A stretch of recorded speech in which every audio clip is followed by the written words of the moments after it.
It seemed to Anthony that the night shift would never end. There had been no carols or bells to usher in Christmas Eve this year. Instead, it had arrived without ceremony to the beating of a hammer on metal and the relentless noise of the drilling machine, until he began to fear for his sanity. He had spent most of the war in this Birmingham munitions factory, making parts for tanks, but the fact that he was used to its horrors didn't make them any better. 12-hour shifts with no windows and only artificial light until he lost track of whether it was night or day. The sickly smell of chemicals which gave him a permanent headache, and the monotony of the work, often on such a minute scale that his eyesight, never good, had deteriorated beyond all repair. But it was the noise he struggled with most, merciless and discordant, everything he hated. And when he shut his eyes to sleep, he could still hear it pounding in his head.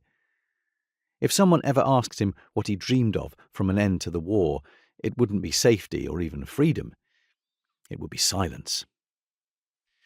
Just when he was beginning to think that the foreman's watch must actually have stopped, the 10 o'clock siren sounded to signal the end of the shift, and he was a free man, at least for the next 3 days. One of the supervisors had got hold of some whiskey, and he eked it out amongst the workers on the factory floor, handing it over with their pay packets. Anthony swigged back his share of the Christmas cheer, glad of something bracing to wake him up, then followed his workmates through to the locker room to change out of his overalls. "Blimey, Tony, mate, you scrub up well," Eric said, eyeing the tweed jacket that was well worn but still smart. "Anyone would think it was Christmas." Anthony grinned, used to the gentle teasing and resigned to the fact that he would always be Tony, mate. It used to grate in the early days, but now he appreciated the camaraderie. "Elva's picking me up from here and we're going straight to Rottingdean," he said. "I won't have a chance to change before we get there." "Course, you're off to your posh hotel, aren't you? All right for some.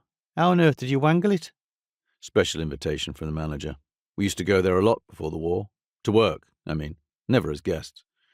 They hired me to play the piano in the evenings, and we'd both help out if they were having special events, dances or a murder mystery weekend, that sort of thing."